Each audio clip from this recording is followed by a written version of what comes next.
ada namanya penghapusan plasenta. Kita juga dapat mendeteksi seberapa banyak air ketuban. Jadi ada air ketuban yang sedikit dan ada yang terlalu banyak. Tidak bagus untuk perkembangan bayinya. Selain plasenta dan air ketuban, kita juga dapat melihat tali pusatnya. Dan air ketuban kita juga dapat melihat tali pusat, apakah tali pusatnya alirannya bagus atau tidak, dan apakah ada lilitan tali pusat atau tidak. Nah, selanjutnya benarkah USG itu menyebabkan radiasi?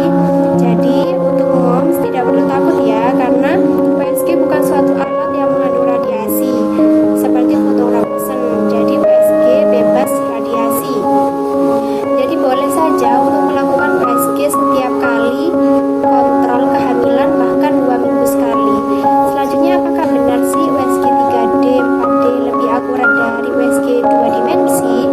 Sebetulnya USG 3D atau 4D itu dapat membantu untuk melihat muka bayinya secara lebih jelas, dan juga dapat membantu apakah ada kelainan pada janin sehingga dapat diperiksa lebih detail.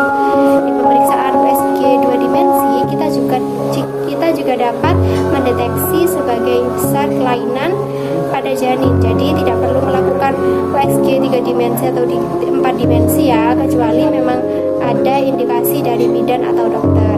Cukup sekian yang bisa saya sampaikan, kurang lebihnya mohon maaf. Wassalamualaikum warahmatullahi wabarakatuh.